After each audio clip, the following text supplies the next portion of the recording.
ni nos van a servir realmente en caso de una emergencia, ¿no? Entonces, por ejemplo, hay el extintor, equipo de combate a incendios. Hablando de extintor, hablando de hidrantes, hablando de rociadores, hablo de cualquier equipo de combate a incendios. Por ejemplo, ese está súper bloqueado. En caso de un incendio, yo voy a correr al extintor y si no lo puedo, o sea, si lo puedo alcanzar, quién sabe si esté cargado, quién sabe si sea funcional. Y la otra son los conocimientos básicos de respuesta a emergencias. La verdad es que son muy pocos los centros de trabajo que se preocupan porque su personal esté capacitado, que haya una brigada de combate a incendios, de derrames, de primeros auxilios, búsqueda y rescate, lo que sea. Entonces, lo que yo quiero es que cada uno de nosotros, desde lo poco que podemos hacer, porque no nos vamos a volver expertos en respuesta a emergencias, obviamente, de un día para otro, ni con esta plática, claro que no, pero que empecemos a pensar si lo necesitamos o no. O sea, hay miles de cursos de primeros auxilios, por ejemplo, que son gratuitos. La Cruz Roja los da. Y en realidad no es porque yo espere que voy a ir a salvar 10 vidas cuando ocurre una emergencia, pero con que salve la mía, creo que ya estamos del otro lado, ¿no? En el siguiente slide quiero presentarles algunas características de los equipos de respuesta a emergencia que están normados, o sea, así debería ser. Sin embargo, no siempre es así. Lo que quiero es que empecemos a observar, que ustedes cuando vayan a algún lugar empiecen a observar, a cualquier lugar, restaurantes, las tortas de la esquina, porque todo eso está normado y así es el deber ser. Por ejemplo, ¿sabían ustedes que los extintores varían dependiendo del tipo de fuego que se va a apagar? Es decir, no es lo mismo que yo voy a usar en una cocina si el aceite se me quema, al que voy a usar si se me quema una paca de cartón o de papel. Son diferentes tipos de fuego y son diferentes tipos de agentes extintores que debe haber. Entonces, todos los extintores tienen una calcomanía enfrente, que es como esa que ven ahí. Y ahí dice qué tipo de fuego es y para qué tipo de incendio es, ¿va? Otra característica que tienen que conocer es que los extintores deben estar a una altura de 1.5 metros desde el nivel del suelo. ¿Esto para qué es? Para que cualquiera pueda ir y mover los equipos de respuesta a emergencias. Es decir, yo que mido 1.60, por ejemplo, me queda bien el extintor para ir y tomarlo y lo puedo cargar sin ningún problema. Sin embargo, fíjense, empiecen a prestar atención a los lugares a los que van y van a ver que hay extintores a 2 metros, que tú dices, necesito una escalera para poder bajar ese extintor. O sea, ese extintor ni está libre de obstáculos, ni es fácil de tomar, ni nadie lo va a usar jamás. Entonces, o hay otros que están a nivel de piso, eso es válido. De nivel de piso a 1.5 es válido, pero más arriba de 1.5 metros no. Esto al menos es en normatividad mexicana, aclaro. Bueno, cada año deben recargarse. Un día, que les dé curiosidad, el otro día yo fui a la Secretaría de Salud, por razones del destino, entro, checo un extintor y no estaba recargado desde 2016. O sea, la normatividad dice que cada año se tiene que recargar. ¿Por qué? Porque, por ejemplo, los de polvo químico seco se hacen piedra. Eso quiere decir que si yo activo el extintor, no me va a funcionar, no va a servir de nada. Entonces, imagínense, en una entidad de gobierno, tiene 4 años que no revisan un extintor, ¿qué podemos esperar de una empresa? Entonces, fíjense, hay una plaquita, la plaquita ahí dice cuándo se recargó y viene el año perforado. Fíjense y van a ver extintores de hace 10 años que no lo recargan y solamente está ahí. Y tú dices, o sea, tenerlo y no tenerlo es lo mismo. Es más, al contrario, creo que sería mucho más riesgoso tenerlo sin que funcione a no tenerlo. Porque si no lo tengo, digo, bueno, no hay un extintor y no me fío de que tengo un equipo de respuesta a emergencia. Sin embargo, si está ahí y no está cargado, es mucho más riesgoso. En lo que yo voy, lo agarro y me confío en que me va a ayudar en algo, ¿no? Y por último, pues deben encontrarse libres, sin obstrucciones y listos para usarse. Pues esa es una realidad y así debería estar. Así como se ve la foto, ese es el deber ser de un extintor. Debe tener su letrero, cargado, libre, etc. Respecto a los botiquines, que es el siguiente equipo de respuesta a emergencias, lo primero y lo más básico, y lo digo por si alguno de ustedes tiene un negocio o tiene una empresa o lo que sea, y tienen un botiquín con medicamentos, eso está prohibido. ¿Por qué? Porque un botiquín no debe tener medicamentos si no hay un especialista de salud que pueda recetarlos. Es decir, yo, Diana, que no soy doctora, no soy enfermera, no soy paramédico, no, soy licenciada en otra cosa que no tiene nada que ver. Le digo a alguien, ay, ¿te sientes mal? Déjame darte un ibuprofeno. No está bien, ¿por qué? Porque no conocemos las alergias del paciente, no sabemos las reacciones que pueda tener. Entonces, si alguno de ustedes tiene un botiquín, bueno, digo, en su casa, pues es distinto, ¿no? Porque pues recetas a tu familia, digámoslo así. Pero me refiero en un centro de trabajo, si ustedes tienen lo que sea, un local pequeño y tienen un botiquín, no debe contener medicamentos. ¿Por qué? Porque no hay un especialista de la salud que los pueda recetar. Claro, a menos de que tengan un doctor, pues sí, claro, obviamente se puede, ¿no? La otra es se deben revisar periódicamente. ¿Para qué? Para eliminar productos caducos. Porque está súper mal que yo también voy, quiero sacar, no sé, una agua oxigenada y una gasa porque alguien se cortó y el agua oxigenada venció hace 3 años. O sea, eso obviamente está súper prohibido y no necesitamos productos caducos en nuestro botiquín, claramente. O sea, mejor que no los tengan, ¿no? Lo mismo, debe ser de fácil acceso y encontrarse listos para usarse. La mayoría de las personas cree que los botiquines deben ser como la imagen blanca que está arriba, que debe estar pegado en la pared y ahí debe de estar. Pero también existen botiquines móviles que son como la mochilita de abajo. Es decir, mientras yo sepa dónde está y tenga un letrero de identificación de un botiquín, lo puedo tener y puede ser móvil, por ejemplo. Lo siguiente y más importante, las salidas de emergencia. Bueno,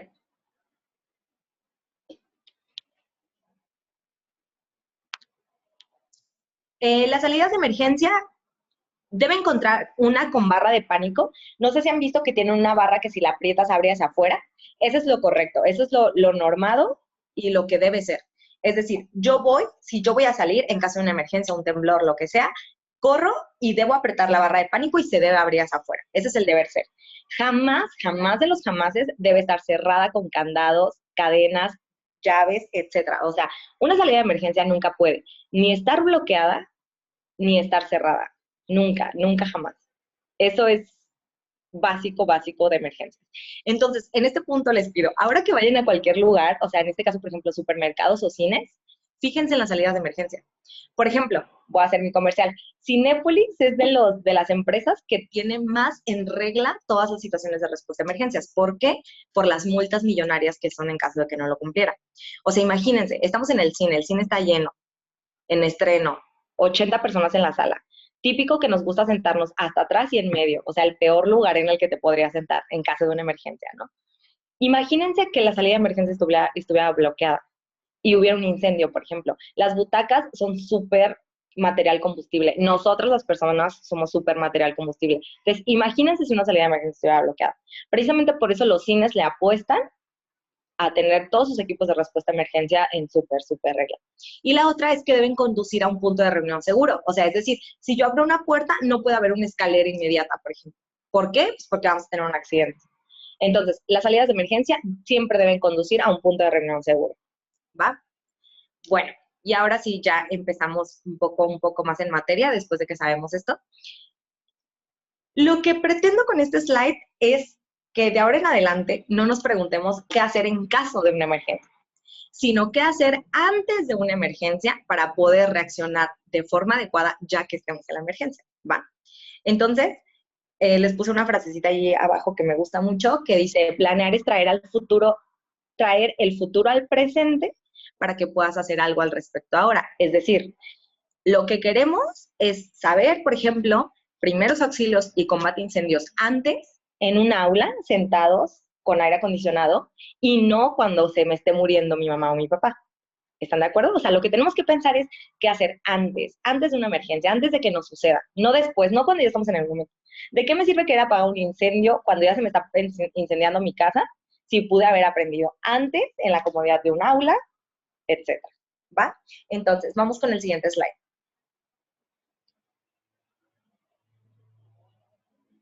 Bueno, estos son puntos súper, súper, súper básicos de qué hacer, por ejemplo, en tu casa en caso de emergencia. El primero es determinar puntos de reunión seguros dentro y fuera de casa. ¿A qué me refiero? Por ejemplo, les voy a dar mi ejemplo personal. Yo vivo en un departamento, vivo en el tercer piso. Mis escaleras son de madera. En caso de un incendio, si las escaleras se prendieran, yo no tengo forma alguna de salir, más que aventarme por la ventana. Pero obviamente no lo voy a hacer porque vivo en el tercer piso. Entonces, lo que nosotros tenemos que pensar es, si hubiera, por ejemplo, una fuga de gas y tenemos niños en casa, nuestros hermanos, nuestros papás, quien sea que viva, ¿qué haríamos? ¿Dónde nos reuniríamos considerando que no haya material que pueda caernos encima, considerando que es un punto seguro, por ejemplo, en caso de temblor. O sea, eso lo tenemos que evaluar de acuerdo a nuestra situación personal donde vivamos y establecer puntos seguros dentro y fuera de casa. También, si tiembla y todos salimos, ¿dónde nos tenemos que parar? Porque ahí nos va a caer un poste de luz encima, nos va a caer un árbol encima, hay riesgo de derrame, riesgo de explosión, ¿dónde está el tanque de gas? O sea, todas esas cosas nos las tenemos que preguntar para poder establecer estos puntos. La segunda es ubicar la interrupción de corte de suministros, energía, gas, agua, etcétera.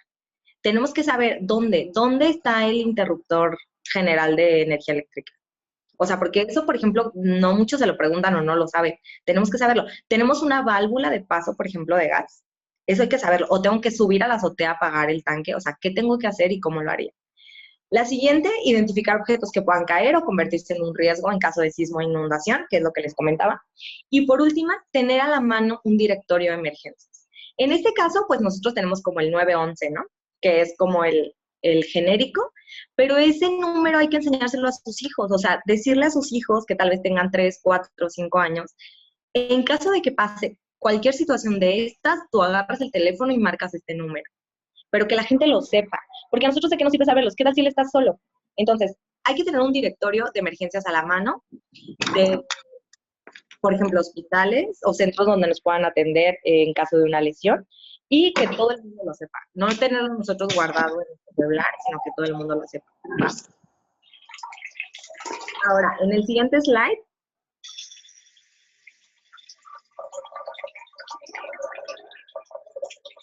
al llegar a cualquier sitio, ok, esto quizá les va a sonar muy exagerado, pero yo siempre lo hago. E inténtenlo, háganlo como ejercicio, nada más para que se diviertan. Cuando lleguen a un lugar, vamos a suponer que van a un restaurante a comer. Entra, entra y tú di, ok, si me siento en la mesa última, en la del fondo, ¿tengo una salida de emergencia cerca o tengo que caminar hasta la puerta por donde entré? Solo pregúntenselo como ejercicio para evaluarlo. Por ejemplo, ahorita les digo, en el súper, supongamos que vamos a Costco, que sabemos que Costco es grandísimo, ¿no? Que caminas hasta el último pasillo. Fíjense dónde están las salidas de emergencia. Y, por ejemplo, en Costco les garantizo que sí hay y están despejadas y no están cerradas por dentro ni nada. Pero véanlo, analicen. La segunda, chequen, ¿tienen equipo de respuesta a emergencia cerca? ¿El extintor está a 1.50 o está más alto? O sea, ¿lo alcanzo o no lo alcanzo? ¿Está bloqueado o no está bloqueado? ¿Cuándo fue la última vez que lo revisaron? Solamente háganlo como por cultura general. Y la otra es, antes de que elijan algún sitio para sentarse, una butaca, lo que les decía del cine, por ejemplo, a mí me gusta sentarme hasta atrás en el lugar del medio, el peor lugar en caso de una emergencia. ¿Cuánto tiempo me tomaría evacuar el edificio si temblara, si incendiara o si pasara algo? La norma mexicana dice que tenemos un máximo de 3 minutos para evacuar cualquier inmueble. 3 minutos, ¿por qué? 3 minutos porque sería el tiempo en el que colapsarían las estructuras, por ejemplo, en caso de un temblor súper fuerte. O 3 minutos tarda un incendio en propagarse al 100%. Entonces, hay que pensar eso. Donde me siente, en el lugar en donde yo esté, ¿me voy a tardar 3 minutos o más en salir del inmueble? Y por último, pues en eventos masivos tienes que definir puntos de reunión con tus compañeros, dónde nos veremos en caso de, tal vez en caso de vandalismo. Si alguien se pone a dispararle a todo el mundo, ¿dónde nos veríamos?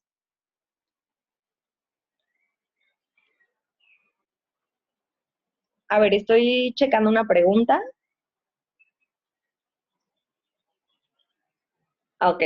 Me preguntan que si considero importante que tengan una comisión de seguridad e higiene adicional a las brigadas. Ok. No solo es importante, es obligatorio. Hay una norma de la Secretaría del Trabajo federal en la que establece crear una comisión de seguridad e higiene, pero esta es una obligación de los trabajadores y del patrón. Es decir, la norma tiene muchas especificaciones, si quieres después hablamos, te la paso para que la cheques. Dice la especificación, de 1 a 15 trabajadores, ¿cuántas personas deben participar en la Comisión de Seguridad e Higiene? De 15 a más, ¿cuántos deben de ser? Y de hecho, la Comisión de Seguridad e Higiene no solamente es para evaluar emergencias, la Comisión de Seguridad e Higiene también sirve para investigación de accidentes y prevención de los mismos. Entonces, sí, es igual de importante la Comisión de Seguridad e Higiene, pero tiene, digamos, una función un poco diferente. Pero además, como te comenté, no solo es importante, sino que es obligatorio, es requisito legal. Digo, todo esto que les estoy diciendo también es requisito legal, solamente que uno está normado más por Protección Civil, municipal, estatal y federal, y la Comisión de Seguridad e Higiene es más de la Secretaría del Trabajo, pero ambos son obligatorios. Y, ok, creo que había otra pregunta, ahorita les contesto. La otra, en otras ciudades, cuando salen de la ciudad. No sé si ustedes se han fijado, por ejemplo, cuando rentan un Airbnb, no sé si lo han hecho, pero incluso el Airbnb te dice si tiene detector de humo. O sea, en caso de incendio ahí te dice, ¿tiene detector de humo o no tiene detector de humo? Claro que nadie se fija en eso, obviamente, pero fíjense y hay detalles específicos. Por ejemplo, cuando una casa de Airbnb te dice que tiene antídoto contra alacranes, ¿por qué creen que es? Pues porque obviamente ya pasó. Obviamente es una zona con alacranes y obviamente ya sucedió que en esa zona, en esa área o en esa casa ya hubo alguien afectado por una picadura con alacrán. Por ejemplo, chequen en las casas de Santa María del Oro, si alguien va a Nayarit a Santa María del Oro, chequen y la mayoría de las casas dice que tiene antídoto contra alacranes. Y es algo que no nos ponemos a pensar. O sea, ¿tú crees que vas a ir de vacaciones a una casa y le va a picar un alacrán a alguien? Pues no. Y la otra es eso.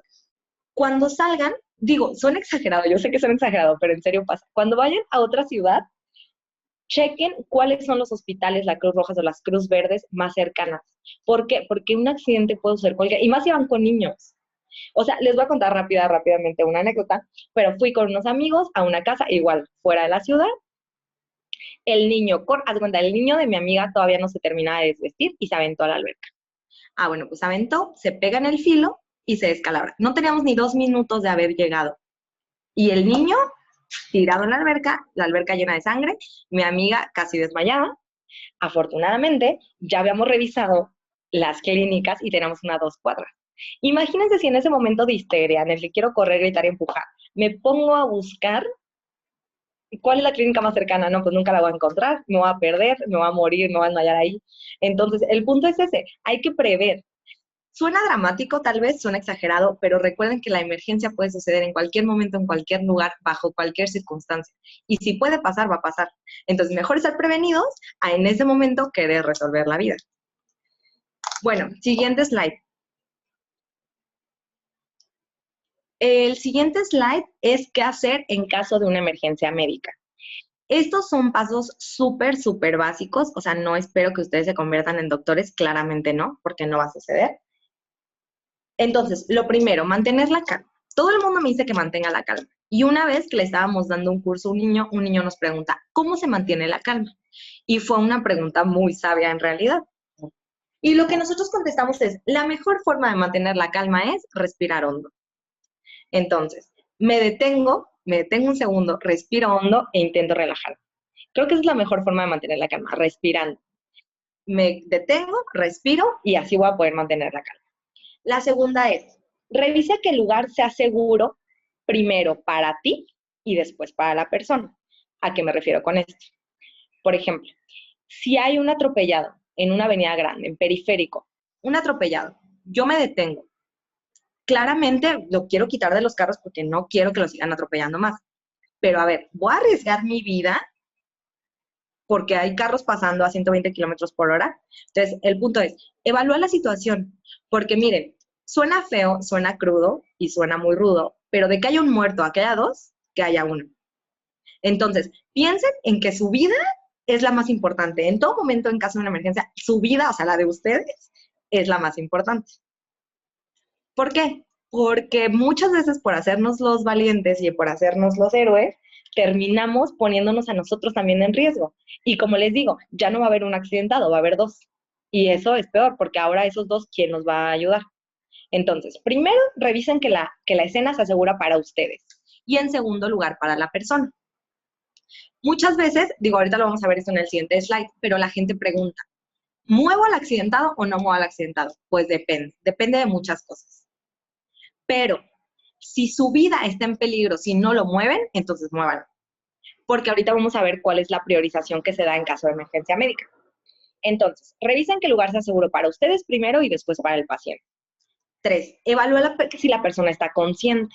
Ahorita en el siguiente slide les voy a decir cómo medimos la conciencia del paciente. Esto es muy importante porque cuando ustedes pidan ayuda al 911 o a donde sea que marquen, entre más detalles digan de la emergencia y de la situación del paciente, es más fácil que los ayuden, ¿va? Entonces, como 4, pedimos ayuda al servicio médico, al 911 o a quien tú le hables para que te ayude. Y tienes que decir dónde estás, qué pasó, por qué pasó, todos los detalles que tú puedas dar. Porque es como, sí, aquí tengo un atropellado. Ajá, ¿aquí en dónde? Sí, pues aquí hay un árbol. O sea, sí, pero ¿en dónde? Pues hay un oxo y un perro. No, pues, o sea, así no se puede. O sea, necesito los mayores detalles, porque si yo te voy a mandar una unidad de emergencia, tengo que saber dónde fue, a qué hora fue y qué equipo necesita llevar la ambulancia. No sé si te voy a llevar una ambulancia que tenga un desfibrilador o no sé si te voy a llevar solamente primeros auxilios. O sea, ¿sí me entienden? Son como detalles que tenemos que dar forzosamente. Tenemos que informar de lo ocurrido, como ya les dije, la ubicación exacta y de preferencia, si podemos, no dejar sola a la persona. ¿Por qué? Porque si la persona está consciente, lo único que nosotros podemos hacer por la persona, porque no somos médicos, no somos paramédicos ni enfermeros, es darle primeros auxilios psicológicos. Suena extraño, pero existen los primeros auxilios psicológicos. ¿A qué se refiere esto? Que intentemos tranquilizar a la persona. Porque imagínense, si yo tuve un accidente, tengo una fractura expuesta de rodilla, estoy ahí tirado en el pavimento con el sol dándome la cara, lo que menos quiero es estar solo, ¿no? Entonces, si nosotros podemos estar con la persona y decirle, oye, ¿cómo te llamas? ¿Cómo estás? ¿Tienes familia? Hablar con la persona para darle primeros auxilios psicológicos e intentar calmar. Y por último, cuando llegue el personal de salud, permite que realice su trabajo. Nosotros en emergencias tenemos un 11º mandamiento que dice, no estorbarás. ¿Eso qué quiere decir? Que ayuda mucho el que no estorba.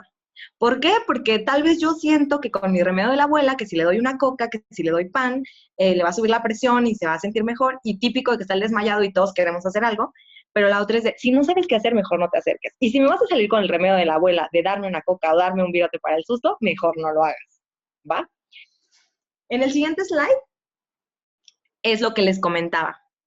¿Cómo determinar el nivel de conciencia? Nosotros identificamos 4 niveles de conciencia. El A de alerta. ¿Eso qué quiere decir? El paciente tiene respuestas espontáneas. Y no me refiero necesariamente que me hable, pero se mueve, parpadea, respira. Entonces, está consciente.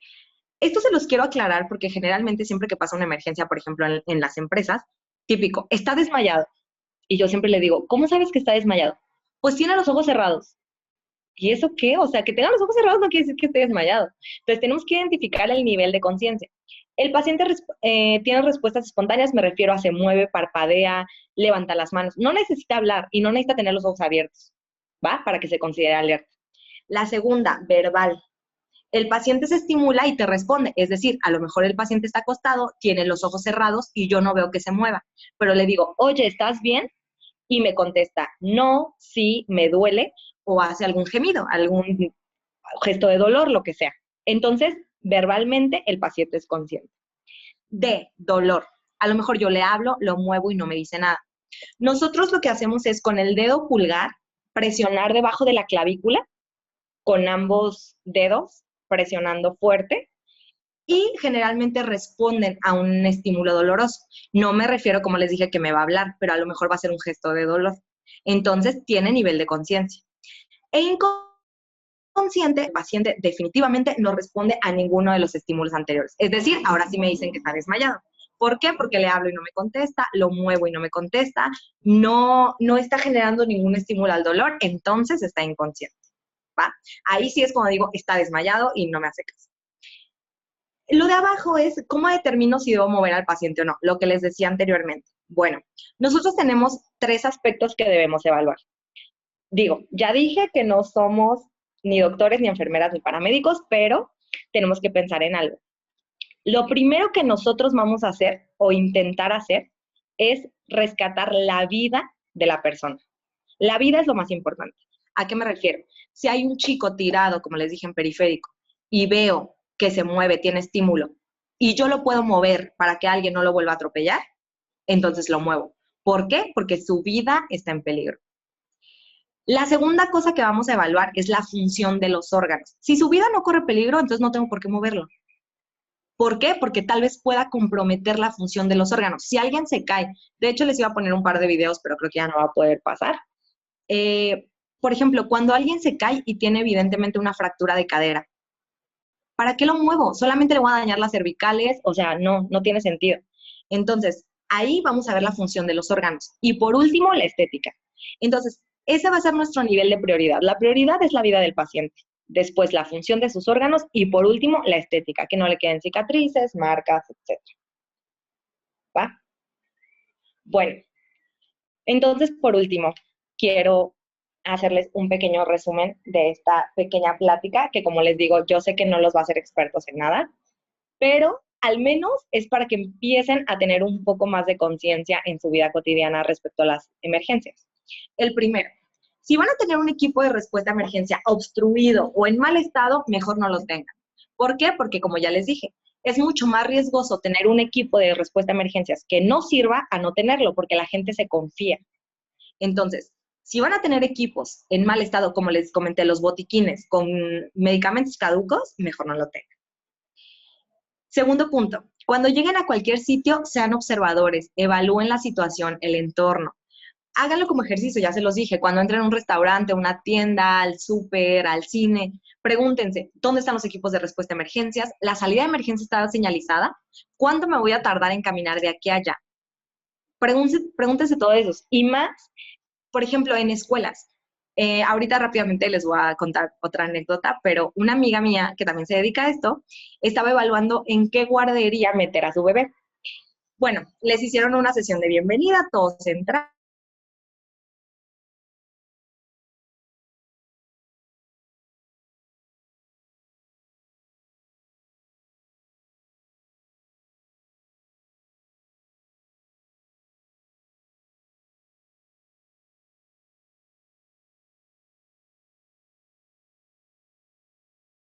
Caminar. O sea, ¿cómo vas a dejar a tu bebé que no puede caminar, no puede, pues sí llora, pero él no va a alertar a nadie de que está ocurriendo una emergencia? Y la directora, súper importante. Y por último, lo más importante de ser brigadista no es que puedas salvar muchas vidas. Con que salves la tuya, ya estamos del otro lado. Porque ya les dije, es frío y es rudo, pero de que haya un muerto a que haya dos, mejor que haya uno. Entonces, porfa, empiecen a ser observadores, inscríbanse a todos los cursos de respuesta a emergencias que haya gratuitos. Les digo que la Cruz Roja tiene muchos de primeros auxilios gratis. Les va a servir para ustedes mismos, para su familia, o sea, no es como que van a ir a salvar al mundo, pero les va a ayudar, se los prometo. Si alguien tiene preguntas, dudas, me las puede hacer. O si quiere ver temas específicos, pues también les paso mi contacto y checamos. Por ejemplo, lo de la Comisión de Seguridad y Higiene, ¿va?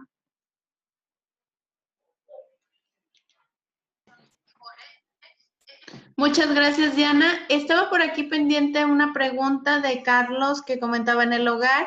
¿Cómo pudiéramos tener algo similar en casa a seguridad de higiene? Ay, pues miren, hay muchas formas. Por ejemplo, digo, tal vez se les va a hacer medio extremo, pero, por ejemplo, tú en tu casa puedes tener tu botiquín, puedes tener tu extintor. O sea, en realidad, por ejemplo, al menos mis amigos y yo que nos dedicamos a esto, por ejemplo, simple, el extintor de tu carro. Yo les aseguro que la mayoría de los extintores que tienen ustedes en sus carros están vencidos, porque nunca los han recargado desde que compraron el carro. Entonces, ya les dije que el extintor se recarga una vez al año. Entonces, son cosas súper, súper básicas, pero que tienen que pensar. Si se te prende el motor, tu extintor no va a servir de nada, porque tiene 5 años ahí y el polvo químico seco ya es una piedra. En la casa, pues teniendo, como ya les comenté, teniendo un botiquín, puedes tener un extintor, claramente súper básico. Y la otra es, lo primero y primordial y esencial es concientizar a tu familia y a la gente que vive en tu casa respecto a qué van a hacer en caso de una emergencia. Me refiero ubicando los puntos de reunión, como ya les dije, cerrando los suministros de gas, de electricidad, etcétera. Entonces, son cosas muy, muy, muy básicas, pero que se pueden hacer en la casa y sí haría la diferencia. Perfecto. Blanca comenta que si podemos compartir la ponencia. Sí, les vamos a enviar la grabación. Iniciamos un poquito tarde, 10 minutos tarde la grabación, pero se los enviamos junto con la presentación, Blanca. María Elena pregunta, Diana, ¿qué otras instituciones de emergencia hay aparte de bomberos y Cruz Roja? ¿Hay un servicio federal o municipal o es el mismo? No, mira, son diferentes. Por ejemplo, hay protección civil. Cada municipio, el municipio en el que tú vivas, tiene una delegación de protección civil municipal. Esa es la del municipio. Hay otra que es a nivel estatal. O sea, por ejemplo, yo vivo en Guadalajara, está Protección Civil y Bomberos de Guadalajara. Está además la del Estado y está además la federal. O sea, son tres instituciones de gobierno eh, que están ligadas, pero actúan de diferente forma. ¿Por qué? Porque evalúan cosas diferentes. Entonces, por ejemplo, también hay Secretaría del Trabajo estatal y también hay Secretaría del Trabajo federal. O sea, trabajan a los tres niveles de gobierno, es a lo que me refiero. Y pues es Cruz Roja y bomberos, pues sí, son las principales.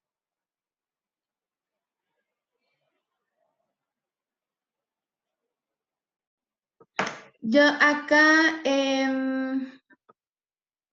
Leti pregunta, ¿dónde podemos aprender qué hacer cuando hay algún incendio? Miren, hay varios cursos que son gratuitos, que de hecho si nos metemos a Protección Civil, ahí van a estar, que se llaman de combate a incendios, donde nos enseñan el triángulo del fuego. O sea, hay tres elementos que tienen que haber para que pueda haber fuego. Entonces te dicen, si quitas alguno de ellos, el fuego no se va a dar o se va a apagar, ¿no? Digo, si quieren tener una específicamente de fuego, la podemos tener, pero si no, yo le comparto a Daniela los links de donde pueden ver cursos virtuales básicos súper rápidos del triángulo del fuego y cómo combatirse y para que ustedes lo chequen, ¿va? Muchas gracias. Carlos agradece y comenta que, como mencionaste, pudiéramos tener cursos también para los pequeños. Creo que los niños pueden ser los mejores agentes de protección civil en casa. Ay, sí. ¿Podemos hacer alguna clase para los niños de protección civil, Diana? Sí, claro, claro, claro que sí. Son los más importantes y aparte son los más conscientes siempre. Sí, claro. Si de las personas que están conectadas tienen niños y quisiéramos uno especial, por favor pónganoslos en los comentarios. Yo tengo otra duda, por ejemplo, yo vivo en Playa del Carmen y mi número es de Guadalajara. Si yo llamo al 911, ¿me conecta con alguien de Guadalajara o ya me conecta con alguien de mi zona o es federal? Porque No, antes había un problema sobre eso. O sea, había un número, no me acuerdo si era 911, que el que marcaba y no me atendían aquí. Y me decían, no te podemos ayudar. no, mira, el 911, la ventaja del 911 es que es un conmutador general. Es un conmutador general que te direcciona, o sea, obviamente te va a atender alguien, a lo mejor no te va a atender alguien de tu estado o de tu municipio, pero tú haces el reporte y dices la dirección. O sea, ok, lo que quiero llegar es que el conmutador va a enviar la unidad de emergencia donde tú la necesites. Es decir, si tú hablas, bueno, pero con lo que te mencioné, di dónde estás. O sea, si me dices, estoy aquí en la calle, pues no me va a servir de nada. Pero si tú hablas 911 y dices, ¿sabes qué? Estoy Playa del Carmen, calle tal, municipio tal, código postal tal, el conmutador que solo te responde va a enviar al equipo de emergencia a donde tú estás porque ella lo redirecciona. Entonces, la respuesta es sí. Tú puedes hablar de cualquier número donde estés, solamente di tu ubicación y el conmutador lo va a asignar con el equipo de respuesta a emergencias de tu localidad. Perfecto. Me preguntan también aquí, ¿cómo es posible que haya extintores caducos cuando es un requisito indispensable de protección civil? Ay, pues es que aunque no lo creas, o sea, digo, hay muchos requisitos de Secretaría de Trabajo y Protección Civil que obviamente si lo ven te multan o te clausuran, pero que no se cumplen. ¿Por qué? Porque el equipo de protección civil es muy pequeño. Entonces, es súper difícil que auditen a todas y cada una de las instituciones. El candado, al menos aquí en Jalisco, que tiene protección civil, es, si tú quieres actualizar tu licencia de funcionamiento anual, porque no sé si sabían, pero cada establecimiento anualmente tiene que renovar su licencia de funcionamiento, el candado que te pone en protección civil es una visita. Entonces, por ejemplo, yo tengo una estética, actualizo mi licencia de funcionamiento de Guadalajara, Protección Civil me visita y me pide ciertas cosas. Por ejemplo, los mantenimientos de los extintores. Pero supongamos que yo no actualizo mi licencia municipal anual. Entonces, nadie me va a auditar y no es un requisito y no necesito hacerlo. La realidad es que muchos negocios funcionan sin licencia de funcionamiento municipal. Entonces, el candado no funciona si no vas y pides la renovación. Bien, de acuerdo. No sé si hay alguna otra pregunta.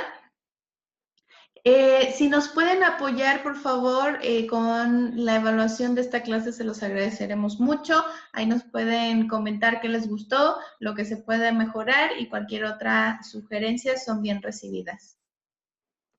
¿Alguien más tiene alguna pregunta?